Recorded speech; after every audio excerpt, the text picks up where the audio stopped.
My name's Carl Bradley. I'm an extension plant pathologist here. I work on corn, soybean, and wheat, but basically on disease management of those crops.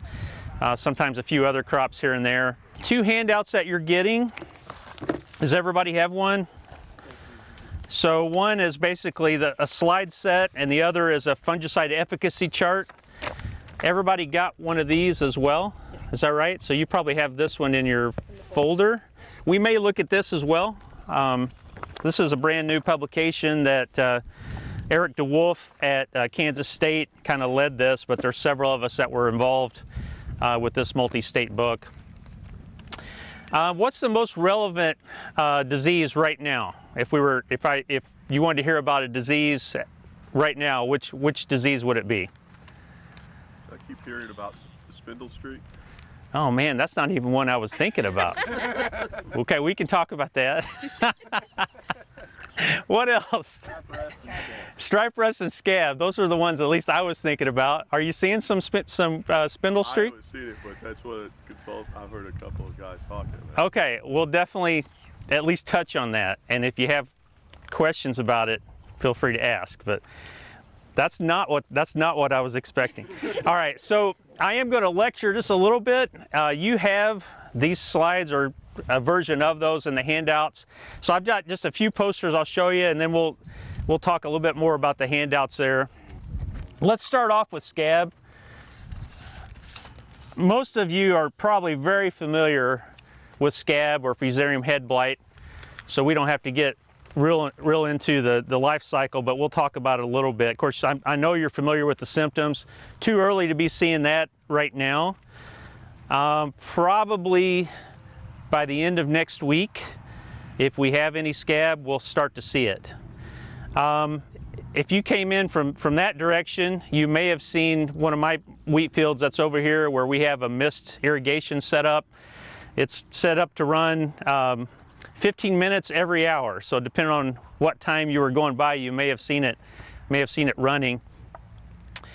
I like to have scab in my plots. Now I know that you don't well, you might if you're a researcher, you might want it, but one of the things that we try to do is set up that mist irrigation to try to be sure that we get scab so we can look at fungicide efficacy and look at management of that disease. So that's one of the things that we do there. Now when we're irrigating, I don't really care about keeping the leaves wet. I'm just trying to keep the head wet, okay? And that's basically when we have bad Fusarium head blight is when, thank you Edwin, is when we have weather, not like this right now, but maybe weather like we had kind of over the weekend, where we had a lot of cloud cover, moderate temperatures, things that keep that head wet for a long time. Now when we have a sunny day with wind blowing, the risk is pretty low. All right, as far as scab symptoms, we got bleached heads is what you'll see. What else can cause bleached heads though? Is scab the only thing? What else? Damage. Pardon? Freeze damage. Freeze damage could, yeah. Anything else? Take all. That's a soil-borne disease that basically kills the roots, and then when you have the heads come out, they come out dead basically. How about any insects? Is there any insects that can cause whiteheads? There is. What is it? The wheat stem maggot. Wheat stem maggot is one that, now the way you can tell if it's stem maggot or not, I don't want to get into the whole stuff, but you can pull on the head. If it comes right out, then it's probably wheat stem maggot, right? Okay, so if you did that and it didn't come out, then it could be take all, it could be something else. One of the ways that we can tell it's for sure scab is to take a real good close at the glooms, and oftentimes you'll see kind of a salmon pink discoloration. That's the fungus itself that you're seeing there. That's actually thousands of spores that we call conidia that are developed there right in between the glooms. And so you're almost always going to see that, especially maybe in the morning after a dew. If you have a lot of scab out there, it'll almost be like a neon pink. You'll be able to see it just, you know, from 10 feet away. You'd be able to see that pink color. Now, I have some bad news.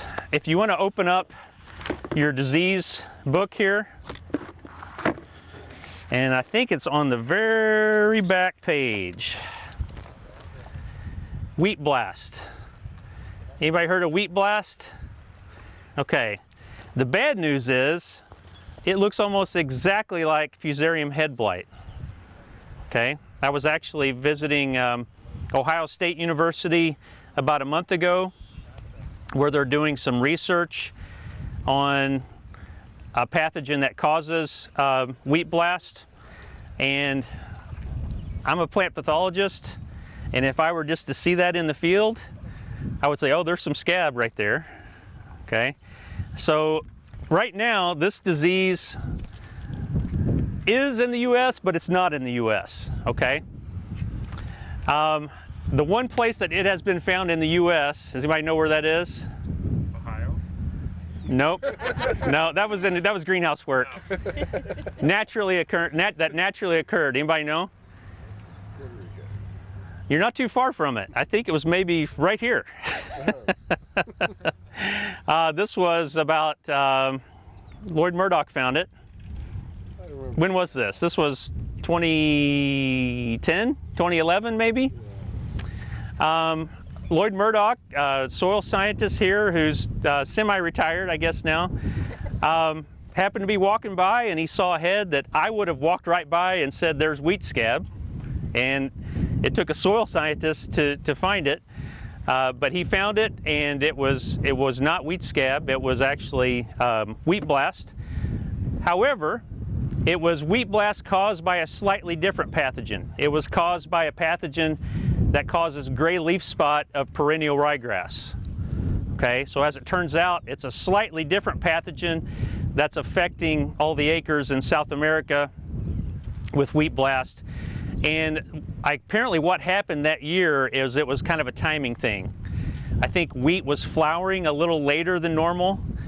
I think there were some cool temperatures. I think it was 2011 was when this was. And there were some cool temperatures that kind of put the wheat crop back a little bit, and it was flowering later than normal. And normally the perennial ryegrass pathogen will not really be out yet, won't really be producing spores, but because of the late timing of the wheat flowering, it lined up where it was. And it was one head in one field. I don't know which field it was. It could have been this one. I think maybe it was past the greenhouse down there. But they've continued to look for it since then. And in fact, it was only one head in that entire field. They went back to look and couldn't find any more. So very oddball kind of thing. That particular strain of the pathogen that causes wheat blast, we probably don't need to worry about. That was just an oddball thing. But if we actually get the strain that's causing the yield losses in South America, that could be a real issue. And so there's researchers that are working on that in places like Kansas State and Ohio State University, where they have facilities where they can work on pathogens that are not present in the US. So anyway, I didn't mean to stray too far away, but that's something to keep on your radar. Now, a couple of things with the wheat blast pathogen is you will not see this pink discoloration, okay? At the bottom of the head, you may see this gray discoloration here. So if you see that, it is critically important that you get a sample, bag it up, and take it to your county extension office, or you can take it directly to your plant diagnostic clinic. I know that not everybody in here is from Kentucky. Where is everybody from? Indiana, Illinois, Kentucky? Anybody else? Any other states represented? Tennessee? Okay, so all those states have their own plant clinics and diagnostic labs that you would want to take it to the state that you found it in. You would not want to take it across state lines. The other thing is this wheat scab or wheat blast fungus will cause a foliar disease as well that you may or may not see. As it turns out, from what I have learned recently, that the foliar symptoms may not always be present. So I've learned now to look closely and not just walk by something and just say, oh, there's scab. I'm gonna be checking a lot closer. Okay, the other thing we do over there where we have that mist irrigation is that we plant into corn stubble, just like this. Why would we do that? Why is that important for scab? The pathogen overwinters in the corn debris. That's right. In fact, you have hand lenses, right? Everybody was given a hand lens. Everybody come closer. Okay, so I actually grabbed this from the mist irrigation trial over there, but some of this probably has what I'm going to show you here. Go ahead and get your hand lens out.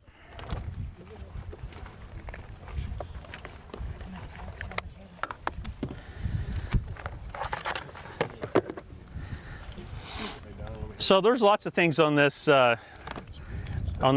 piece of corn stalk here, right? Lots of black stuff. And what is all that stuff? Spores, fungi, lots of different things. Some of these are pathogens, and some of them are just saprophytes, things that aren't pathogens, things that are just using this this as a source of energy, basically, and decomposing it. Okay. Where I have circled, and you can see right here what they look like. See these little dots? These are called perithecia. And whenever you have corn debris out in the field and you've got wet weather, you're going to activate Fusarium graminearum, which is the fungus that causes head scab of wheat. You're going to activate that, and it's going to produce these little fruiting bodies called perithecia. So I'm going to pass this around. I've got some more I'll pass around too, but it's where I've got circled. And you can see all this other dark stuff, but what you're looking at here are the little dots. And so those are slightly raised.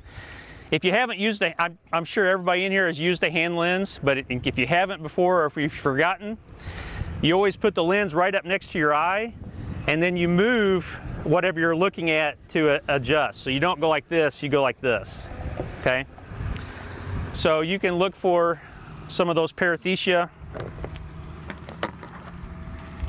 And I kind of have it circled on, I'll pass it around, on where they are on here. I don't remember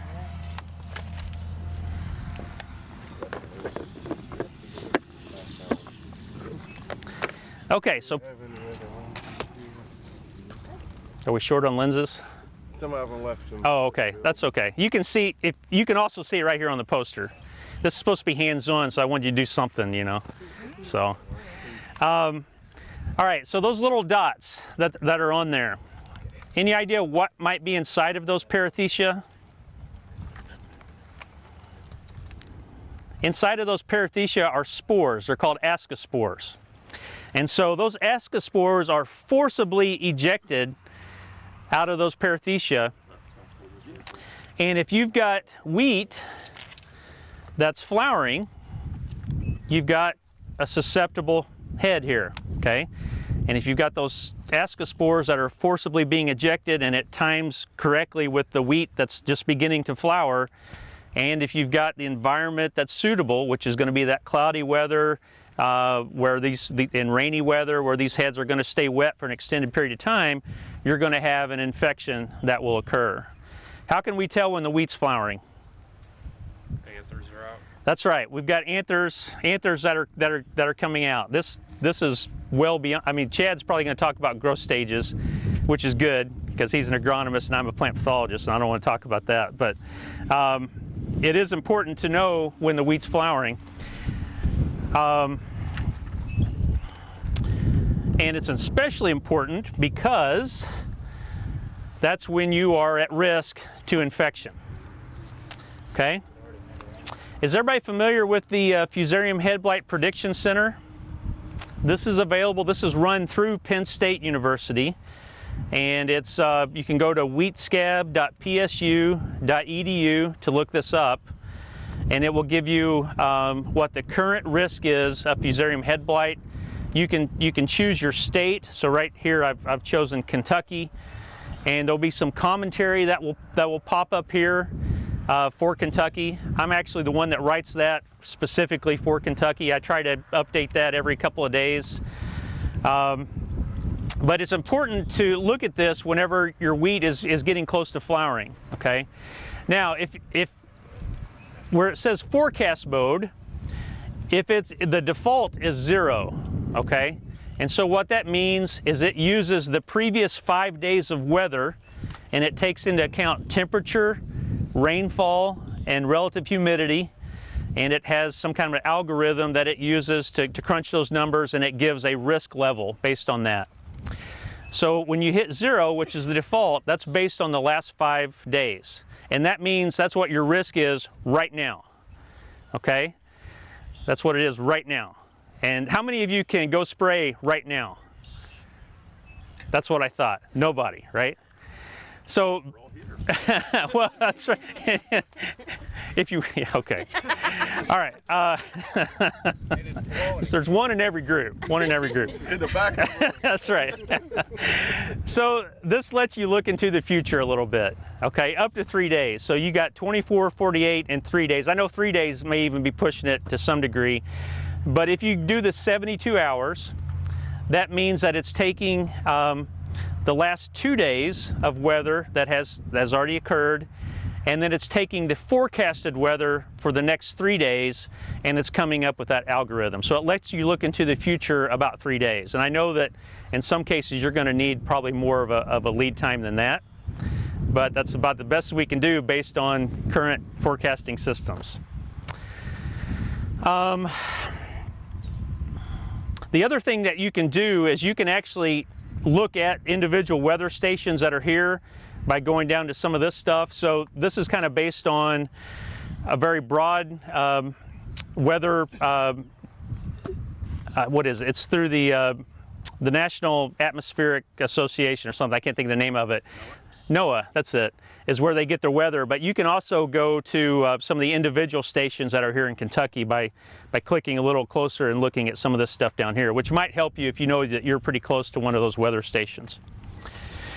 Okay, as far as timing of a fungicide, knowing what stage your weed is at is very important. For head scab applications, we want to make those applications when we're just starting to see those anthers coming out of the middle part of the head on 50% of the plants that are out there. Okay, so we call that Feeks 1051 growth stage. I'm going to show you some data from some trials that were conducted across several universities across several years.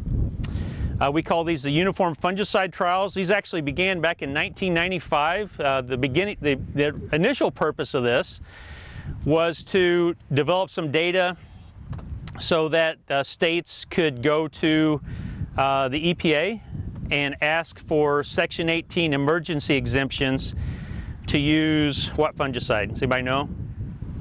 Folicure, that's right. For a long time, we had no fungicide registered on wheat for control of head scab, at least a fungicide that worked very well for control of head scab. And so for a number of years, we would have, the extension plant pathologists in all these different states would have to work with their local state Department of Ag and submit Section 18 emergency exemptions to use Folicure. So that was the initial reason for this trial, was to develop a lot of data. And then eventually we had things that did become registered. Eventually Folicure got registered, which was after Carumba and Prosaro were registered, interestingly enough. But I'm going to show you some data here from 309 total trials, which were conducted from 1995 to 2013. Larry Madden, who's a professor at Ohio State University, used a meta-analysis to crunch the numbers on all of this.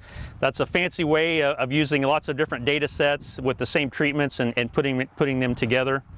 And you can just kind of see here the number of trials that were represented. So several from Kentucky, Illinois, and Indiana, which would all kind of be in this area. And there were some questions that were asked when we conducted this, when these research was conducted and when the meta-analysis was done. One of the questions was, which fungicide is the best in managing both head scab as well as managing deoxynivalenol, or DON, which I haven't even mentioned yet. DON, which many of you probably know as vomitoxin, is probably the most important reason why we manage Fusarium head blight.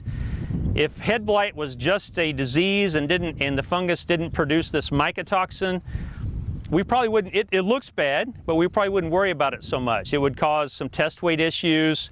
It would cause a little bit of yield loss. We don't always see a lot of yield loss with scab, but the biggest issue is because it produces vomitoxin, which is regulated. And what is the level at which you might start to get docked, or maybe your grain might even be outright rejected at the elevator if you bring it in with what level of vomitoxin or DON? Variable. It's variable? Well, 2 parts per million is when they're supposed to start, or, well, where they might start. Now, it depends on the year. They may, have you had it docked for something less than that? I think it's 1 parts per million in the final product. That's right, yes. So it's whatever they're comfortable to bring in. Okay. To get that level in the final That's product. a very good point. It's 1 part per million in the final product. Most elevators will, because once it's processed and everything, that gets rid of some of the DON. So most elevators will take it up to about 2 parts per million. And once you get to that 2 parts per million though, you may start to get docked. And depending on the wheat supply that's millers currently have in the wheat market, they may continue to take it at a higher level of DON, or they may just outright reject it. So I know all that's variable year by year. Anyway, with this meta-analysis, we looked at 2 things here. One was the control of the disease. So this is when we're out there looking at the level of disease that's out there, symptoms, just talking about symptoms here. And with this, the way this is developed here is the higher the bar, the higher percentage control of disease that we were able to achieve. And that's relative to our untreated check, okay? So you can see tebuconazole here, that's Folicure. Okay, it was at about 40% control. Then we have Proline, Prosaro, and Carumba, which was about 50% control, you know, give or take a little bit there. So just from looking at this, we've got 3 fungicides here that's better than tebuconazole. So once we had these newer products registered, we actually do have something that's better than the Folicure. I know Folicure and its generic cousins, tebuconazole, are cheap. Much cheaper than some of these other products, but you are losing efficacy when you use those products. Yes, sir. At what rates and how much water per gallon and what speed are you driving? Yeah, this is multi-state trial, so it's going to be across the board. Most of these were hand sprayed at probably varied between 10 and 20 gallons per acre. Okay. And would it be the maximum labeled rate? For Folicure, that would be 4 ounces. Prosaro would be 6.5. I think you can go up to 8 with that. We have looked at, in some of my trials, not in the uniform trials, we have looked at the higher rate of Prosaro at 8 ounces, and we have not seen differences between it and the 6.5 ounce rate. But the Folicure would be at the 4 ounce rate? Yeah, 4 ounce, and Proline, I don't remember offhand. Nobody's really using straight Proline anyway. Carumba would have been at the 13.5 ounce rate, which is, I think you can go up to 14. So it's real close to the highest rate. I think it's 18. Is it 18?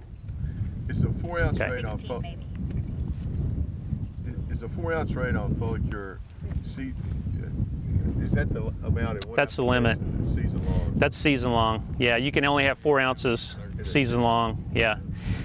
So that's one thing to be aware of. If you're wanting to spray tebuconazole or Folicure for like a flag leaf application to try to control stripe rust or something else, that takes Prosaro out of the equation later on because it has tebuconazole in it. So you're limited to the amount of tebuconazole that can be sprayed. Now you could do that early and you could come back with a Carumba, which is it doesn't contain tebuconazole. 50%, is that good? If I was, yeah, it's better than nothing. It is better than nothing, absolutely. If I was Chip Martin up here talking about disease control, and he was talking about 50% control, would you get excited about that? No, okay. So we're not controlling weeds here, we're controlling diseases. And 50% is about as best we can do on a susceptible variety, okay, in a year or in conditions that are very, very favorable for scab. Remember, these are all done under those mist irrigation systems where we use a susceptible variety, okay? So you can't really fix, if you have a very susceptible variety, you're not gonna be able to fix it just by spraying a fungicide, okay? Keep that in mind. I'll show you a little bit more data from that. Here's where we're looking at control of DON, control of vomitoxin. Again, this is relative to the untreated check. And we're about 40%, and here's where we really lose out with tebuconazole. It's down to about 20%. So we almost double the efficacy when we're controlling the vomitoxin when we're using one of these other products instead of tebuconazole. I'm not sure what 50% control means. I mean, it's not. You never have 100% infection in the field. Right. So this is all relative to the untreated check. So if I had, what's an easy number? If I had 80% in the untreated, then it would be, 40. Okay, does that make sense? And it would be the same way here. If I had 8 parts per million in the untreated, we would go down to whatever 40% is, less than 4, 3 something, right?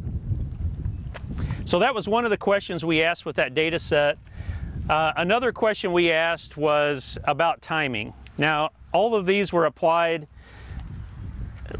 at Feeks 10.5.1, and that's relatively easy for me to do whenever my plots are in my back door, and as long as the weather is sort of cooperating, I can kind of hit that target, right?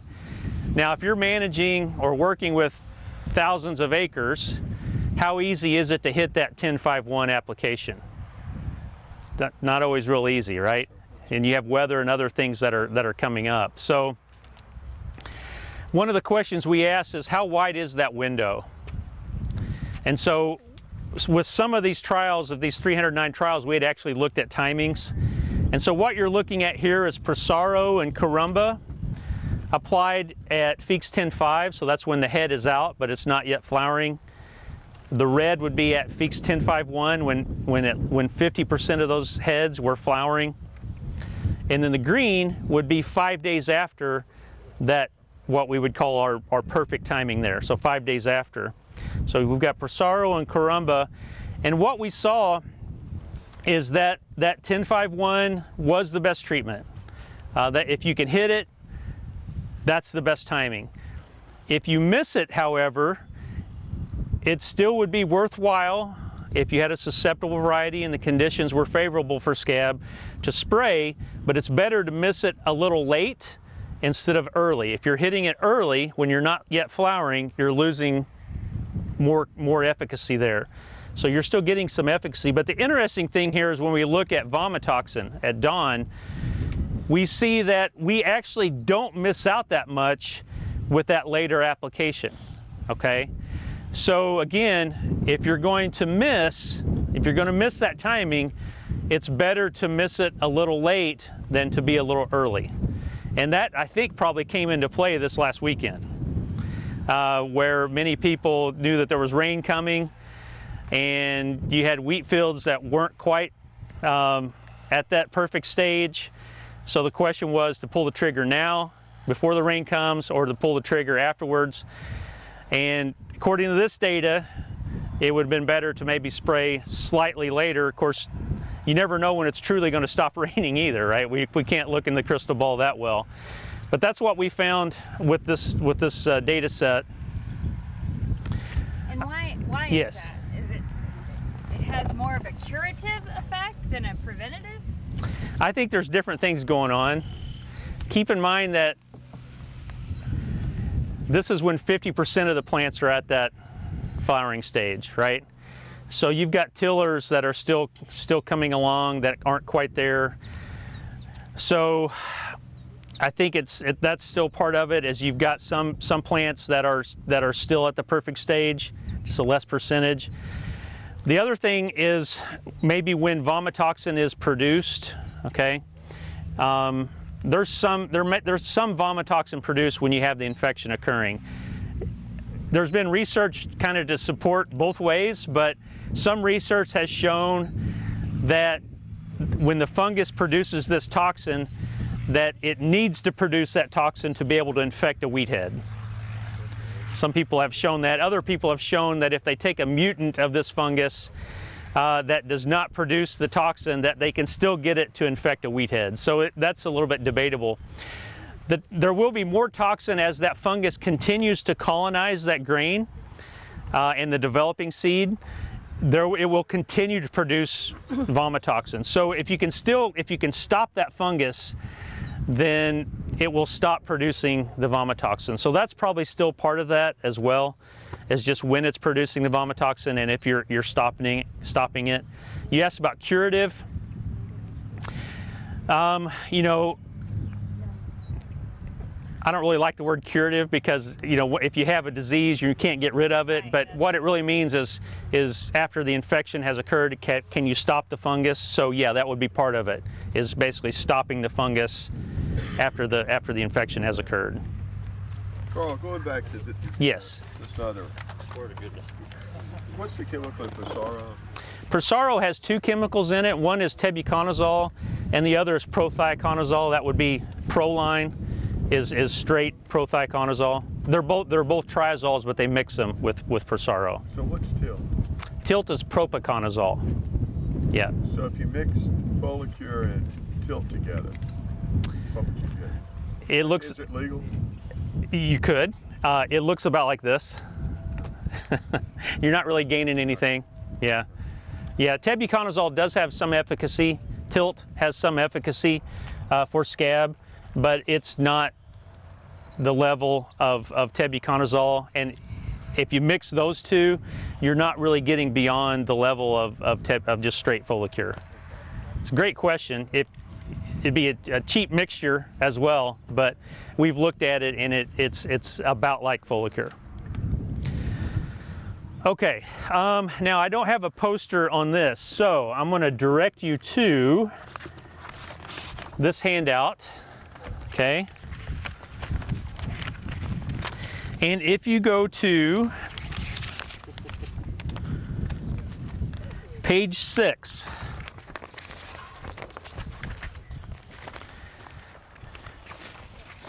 the other question that we asked was Strobilurin fungicides. How many of you know what Strobilurin fungicides are? Okay, most of you probably do. Those are things like Headline, Quadris. Approach is a new one, fairly new one from DuPont. There are a few others. All of these are triazole fungicides. And so far, until maybe next year, that's all we have for managing Fusarium head blight is triazole fungicides. Strobilurin fungicides are pretty good fungicides for managing wheat leaf diseases, things like Septoria, Staganospora, other things that we'll look at here a little bit today. But they're not good at controlling scab. And if you look at, so one of the things that we did with this uniform trial is that we asked what kind of effect does Strobilurin fungicides have on controlling scab, as well as what implications does it have as far as vomitoxin. The reason we asked that question is in Europe they were showing that the Strobilurin fungicides in a lot of instances were actually increasing vomitoxin levels if they were applied at a later stage. So we wanted to do some of that work. So we used Headline. That's what we use most often, so that's what I'm showing the data here. We did in trials that weren't repeated across all of the states, we also looked at things like Quadris and Approach, and they had the same effect as what I'm going to show you here with Headline. So we looked at Headline, applied at Feeks 9, 10, and 10.5, so that'd be flag leaf, boot stage, and then heading, not yet flowering. And if you look at the effect on Fusarium head blight right here, as far as control, our best level of control was about 20%, and that was with that late application. So overall, the Strobilurin fungicides just aren't very good at controlling scab in general as far as the symptoms. So you really wouldn't want to throw it in. It's not going to give you any efficacy beyond what the triazoles give you. The other thing that we looked at was control of dawn, and that's on the next page here on page 7. And which way do those bars go? They go the other way, right? So what did that mean? It's the opposite of control, right? So that means that they actually increased the level of vomitoxin relative to our untreated check. And it was sprayed on the heads, or when it was at 10.5. Yeah, we have the different timings here. So we got Feeks 9, 10, and 10.5. So even at Feeks 9, we occasionally would see a spike in vomitoxin. I don't get too concerned about that Feeks 9 application, but once we start to getting towards boot, or especially when that head is out, which it is a label you can apply, according to the label, you can apply it at those timings, that's when I would get nervous about spraying a Strobilurin fungicide, is at that later timing. Okay, I would not do that. We have other options. Okay, now Strobilurin fungicides are still good products to use, but keep those for your earlier applications, up to maybe boot, but I would probably limit it to your flag leaf applications. Okay, so because of that, we asked another question, is what if we sprayed something like Headline at Feeks 9 and then came back and sprayed with one of these good products? What happens? So if you look at the next page here, that's what it's showing. This first bar is Headline, and then we followed it with Caramba. Headline followed by Prosaro, and then we've got Caramba by itself and Prosaro by itself. And you can see with the second bar, if we followed the Headline with Prosaro, that we did increase the level of efficacy of Fusarium head blight. But more importantly, down here is looking at Dawn. And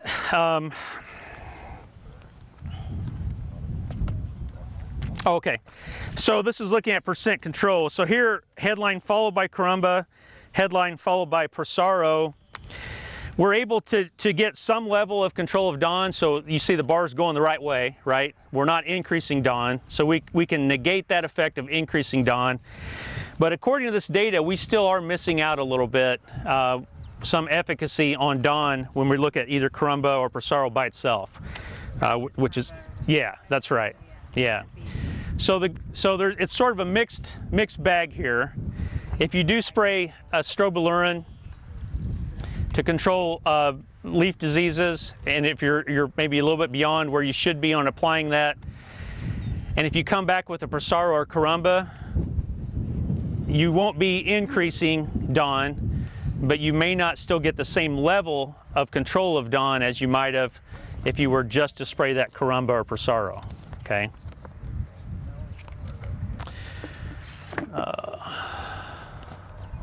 You said there's no issue or timing issue if you sprayed tebuconazole and then Caramba. That's right. You could do that. Yeah, yeah. Those are different triazoles, so you could do that. There's a new fungicide that is hopefully going to be labeled in 2018 from Syngenta. It's called Miravis, and there's different Miravis products. The product that's going to be registered on wheat for control of head scab is called Miravis Ace, and it's going to be a mixture of Tilt and a new fungicide called Adepidin. Okay, and that is a fungicide that's not a triazole. That's in a completely different chemistry class called an SDHI. So maybe this time next year we can talk more about that. Most of the trials that I've conducted with that have been under secrecy agreement, so I can't really say anything about it other than I've tested it and they are moving forward with registering. So if that may tell you something about that product, at least. Okay, how about how you're applying these fungicides for head scab? What is the target? What are we trying to hit whenever we're spraying fungicides to control scab? Are we trying to hit this? Are we trying to hit this? The head mostly, right? Now, hopefully we'll get a little bit on the leaves too, so we can protect against you know, anything else that might be coming, but this is the real target, right? So how you're applying is pretty important. It's really important to have an angle with your spray, okay? And so here's some examples of, minus the last one, don't look at the flood jet here, but the twin jet, T-Jet has this new air induction, and Greenleaf Technologies has another nozzle. All of these have spray patterns that are both forward and backward, okay? Why is that important? Both sides. You want to try to hit both sides of the head, and you want an angle. The reason that's an angle and not straight down is you want to try to cover the head. Remember, this is the target and not the leaves, okay? So we did a little bit of work last year. This was all sprayed with hand, with a hand boom, so it may not apply directly to ground equipment. We are going to do a trial this year with working with Tim Stombaugh, who's an ag engineer with UK, where we're just going to spray water, but we're going to look at head coverage with a ground rig, looking at some coverage and some things like that. But last year and this year, we had a trial where we looked at some of these different nozzles, and you can see the effect here on this page. Basically, with the twin jet and the air induction nozzle and the Greenleaf Technology nozzles, where we had those different angles of the spray coming out, we had pretty equal level of efficacy. We also used the flood jet, which is not recommended typically for this type of application, but we wanted to look at something that was a little bit different. There has been some work out of Canada. If you can really crank up the pressure on some of these things with like a flood jet, that you may be able to get some efficacy there, but that's not something we would recommend yet, at least. So basically, if you have the spray angles where you've at least 30 degree from the horizon, then that's going to give you the best level of efficacy that we have. So being sure that we're using the right nozzles is important. And if you look down here at the bottom, you can see some of the spray patterns. So when you look at the alternating flood jets that we used, what kind of coverage did we get there looking at the cards that are on there? Not much, right? But then when you look at the others here, you can see that we did have fairly uniform coverage. Now we don't see that entire card is covered, which would be sort of a best case scenario, so we're not really there yet, but at least we do have pretty good coverage with most of those. How many gallons of water per acre? This was with 20 gallons per acre in this trial. Okay, one final thing about head scab. I don't know how I'm doing on time. You got all kinds of time. Jeez, I'm windy today. I'm talking a lot. I'm into your time now. Not at all. No? Okay. All right, well, I'll talk about one more thing here with head scab, and then we'll look at some things. Now, I mentioned that with our fungicide trials, we use a susceptible variety, right? And we try to do everything we can to get scab. That's not what you want to do, or at least when you're advising farmers or if you're farming your own ground. So it's important to think about resistant varieties and other ways to manage scab.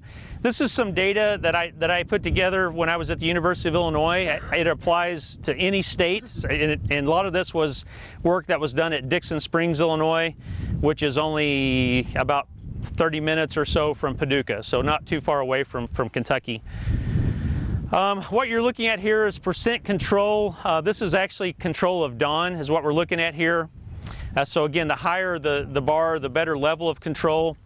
All of these blue bars was with a susceptible variety, and all of this is relative to doing all the wrong things. So this is all relative to growing a susceptible variety without a fungicide and planting no-till into corn debris, just like this, like right where we are, okay?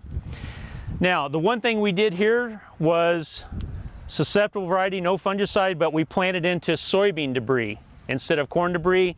That gave us a little bit of efficacy here, okay? Not a whole lot, but it did a little bit. I will say in those years where we have perfect conditions for scab, a lot of your fields that are going to be planted into soybean debris might just be as equally affected as the ones that are planted into corn debris. This fungus is everywhere, okay? It's everywhere. And whenever we have weather that's perfect for scab, the crop that you're following may not be quite as important, especially if you're in an area where corn is often in the rotation, okay? Your neighbor may have a lot of corn debris that's out there. So that out of all these things you can do, that's probably the least important.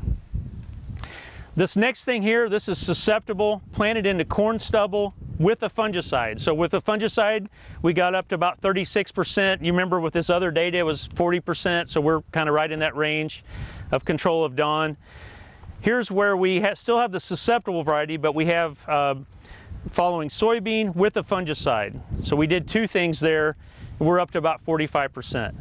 So, and this is all in non-irrigated stuff. This is all natural rainfall in these particular trials. So here's where you are if you're spraying a fungicide and if you're into soybean debris instead of corn debris, but if you planted a susceptible variety, okay? So if we were to have 8 parts per million of dawn, where would you, in your worst case scenario, where would you be here? You'd be close to 4 parts per million dawn. You still have a problem, don't you? Okay. Resistant varieties, that's all of these orange bars here.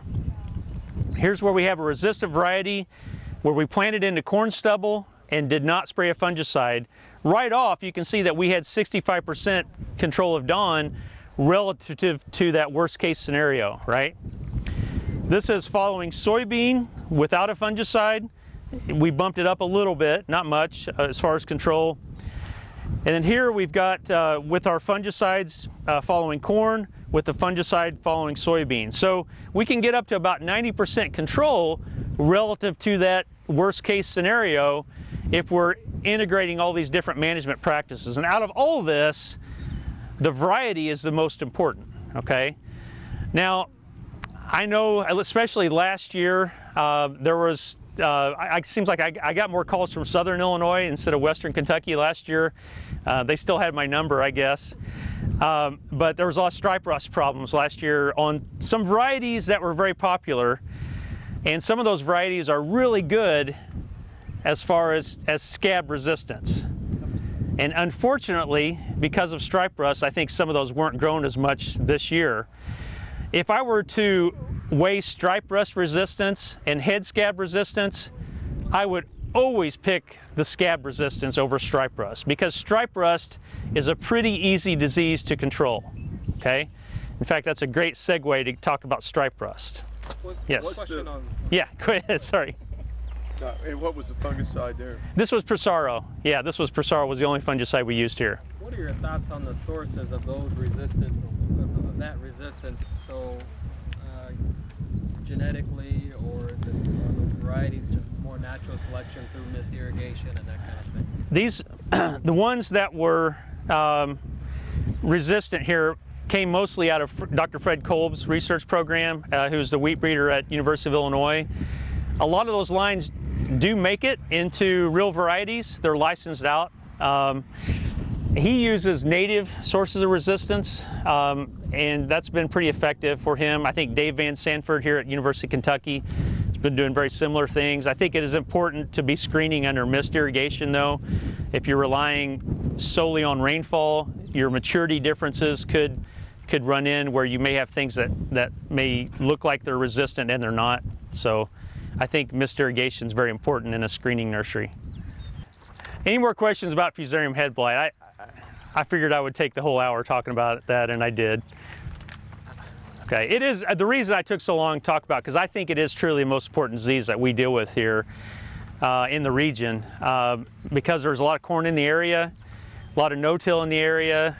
We have the inoculum; it's everywhere. Okay, if you think about the disease triangle where we have the host, the pathogen, and the environment, the pathogen's always here, and the host is always here, right? So it's always the environment that's driving this situation. So we're always, every year, we're going into where 2/3 of that disease triangle is there. So that is the most important disease. Okay, stripe rust. How many of you have you seen stripe rust this year? In regards to stripe rust, I do have some information in this handout that you can look at later. But for stripe rust, it's really all about timing, okay? We don't have stripe rust every year. We had it last year, we had it a little bit earlier. a few days earlier than what we did this year. For something like this plot right here, where I've just got stripe rust just starting to show up, I wouldn't even worry about it, okay? You've got flowering heads. Stripe rust, you might be able to come back in a couple weeks, 2 or 3 weeks, and that might look really bad because of stripe rust, but the yield impact is going to be very minimal. In fact, I will show you this. If you look at, I think I put it in here. If you look at page 12 and 13, I've got a picture here from a trial I conducted a few years ago in Western Illinois, where that plot was just inundated with stripe rust. You can look at the leaves, they're just dried up, right? If you flip it over, you can see that same variety that I did spray with the fungicide, and those leaves are still green. You can see that contrast looking at those pictures, okay? If you look down here at the bottom at the graph and look at the right, this shows you the yield response, or the yield with the fungicides. How do we do there with the fungicides? Nothing. Look at those yields. 100+ bushels per acre, right? How much damage did stripe rust do? Nothing, right? But it looked really bad. So timing is everything. Increase yield. Timing is everything, right? So when we need to be worrying about stripe rust is when it's showing up prior to heading, basically. If it's showing up right at heading and not yet flowering, you're in the gray area there a little bit, but you're probably going to be spraying your scab fungicides anyway at that timing, which is going to give you protection at least on the non-infected areas of the leaves with a Persaro or a Carumba or a Folicure if you're spraying Folicure. So stripe rust is a pretty easy disease to control with fungicides. If you look at this fungicide efficacy table that we have here, and if you look at stripe rust, everything is E or VG, excellent to very good. So stripe rust is not a disease that's hard to control. The problem is if you wait too long to control it and it shows up early, and that's what we had a little bit last year, where we were kind of in that gray area where we were still, especially on susceptible varieties, where we were still maybe 8 to 10 days away, more like maybe probably like 10 days away from making that Feeks 1051 application for scab, and stripe rust was already there, it was showing up, and I was getting calls on should I wait or should I spray? And the answer would have been, you should have sprayed before you even called me, probably. Now the thing about stripe rust is it can be kind of explosive. So if it is showing up, you know, prior to heading, it's important to get out there and spray about as fast as you can. Yes? There's parts of the country that have perennial stripe rust problems, different races of stripe rust, and it's a big problem every year. Yeah. What are the chances that we see some kind of race shift or anything that extreme? We have seen race shifts. We do. So, okay, let me back up a little bit. Stripe rust is a disease that doesn't occur every year here. It has to blow up from the south, probably from Mexico and maybe some Texas areas, maybe Louisiana a little bit, where it might be overwintering some. And it comes up through wind pathways, and once it kind of gets in the Gulf of Mexico, it eventually will make it here to Kentucky. So it just sort of depends on how quickly, or once it gets to the Mississippi River Valley, I should say, it will show up in Kentucky. It just depends on when it shows up. There are different races. That's all tested every year. We try to collect some samples and send it to Washington State, where there's a USDA pathologist there at Washington State University who looks at the races. We do have some races that some of our resistance genes that used to work don't work as well as they used to.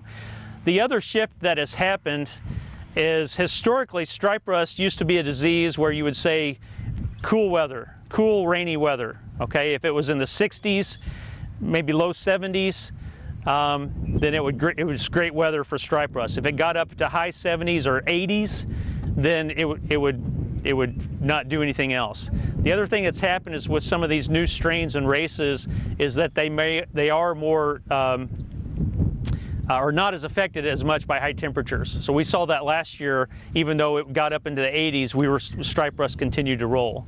So we are affected by that. As far as overwintering here in Kentucky, I don't think it overwintered here last year. I don't think it did this year either. For it to overwinter, you either need two things. You need to have weather where it never freezes. So somewhere like the Gulf of Mexico where it doesn't get cold enough for stuff to freeze. Or you need to be the opposite, where you have a lot of snow and you snow cover.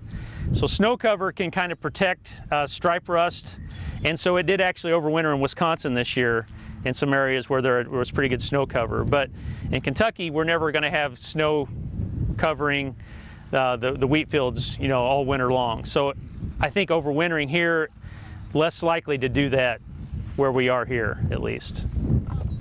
Other diseases of importance. What else do you see out here if you look around? Yellow dwarf. Barley yellow dwarf.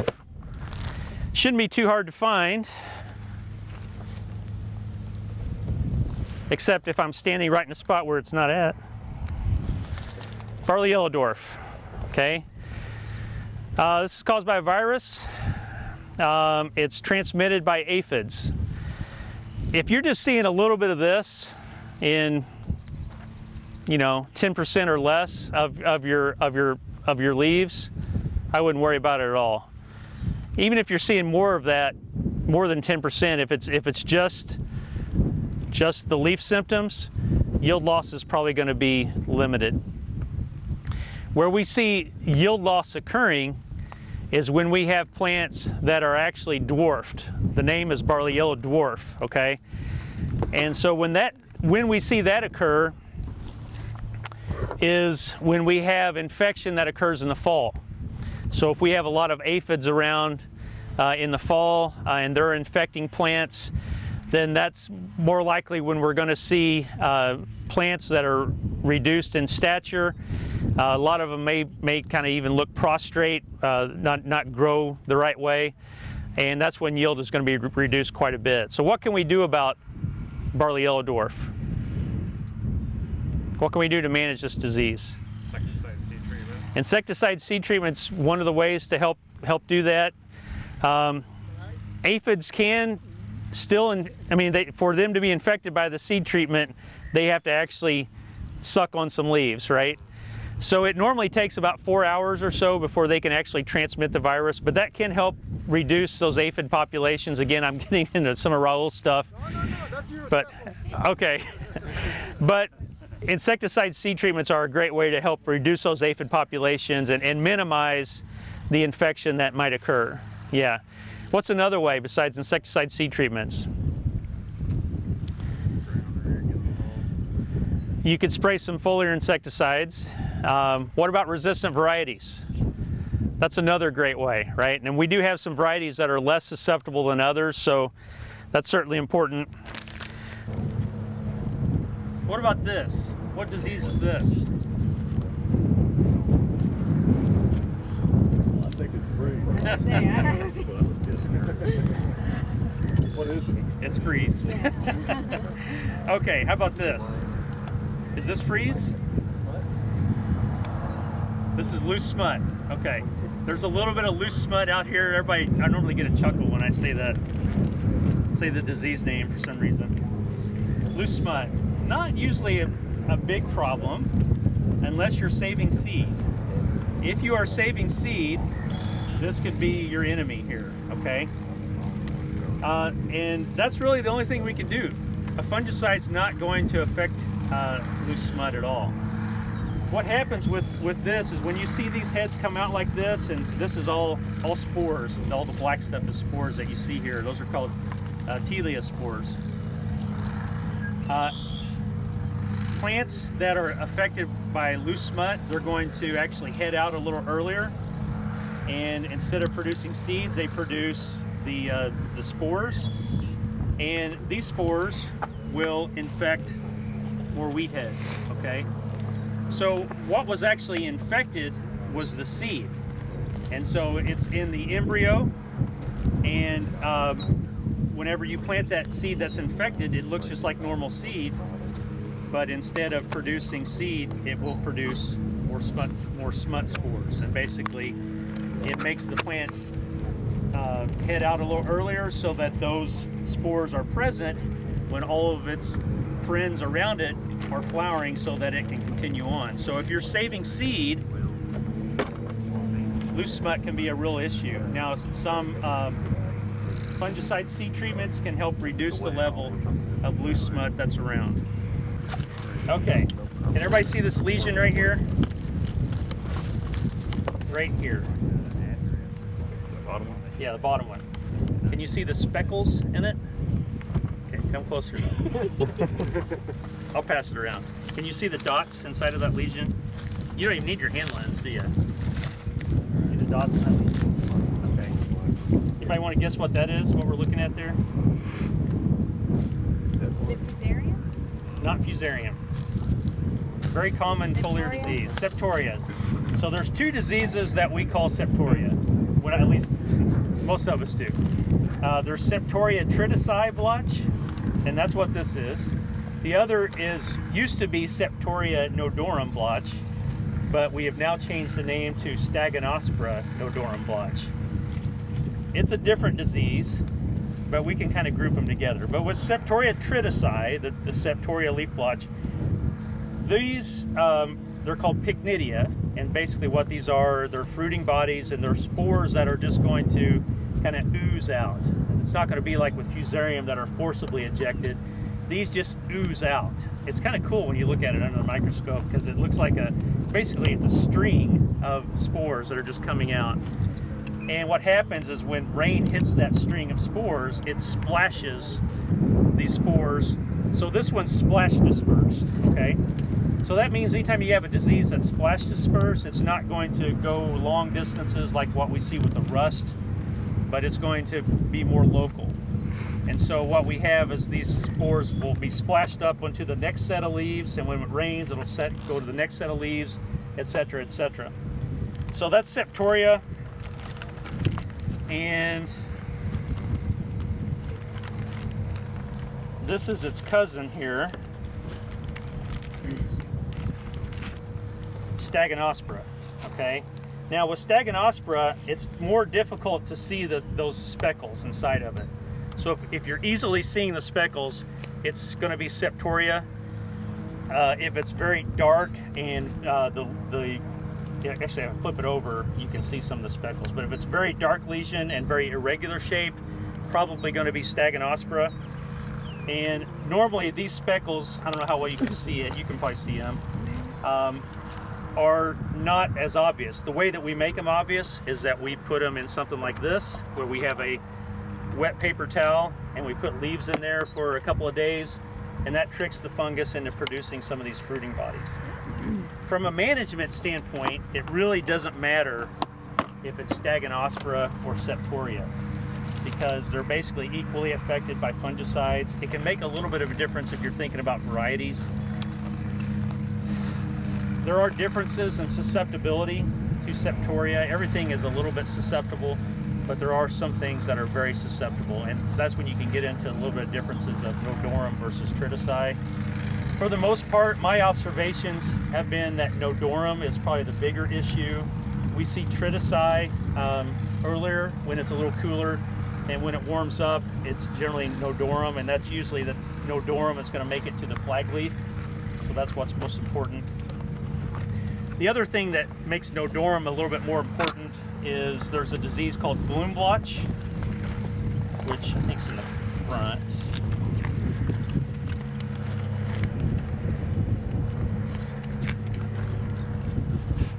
Yeah. Here we call it Ascospores nodorum blotch, but generally we call this Gloom Blotch. This is caused by that same fungus that of the one you just saw. Okay, so it can not only cause leaf disease, it can also cause a head disease, and I have seen this be just about as bad as scab in some years. And generally, if we have a lot of scab, we'll have quite a bit of gloom blotch as well. Now, the good thing about gloom blotch is that it does not produce any mycotoxins that would be serious, like what we see with vomitoxin. Well, thank you very much for your attention. Thanks for coming today. I appreciate it. And I'll turn it back over to Edwin. Turn over to Chad. Okay. Thank you, Carl.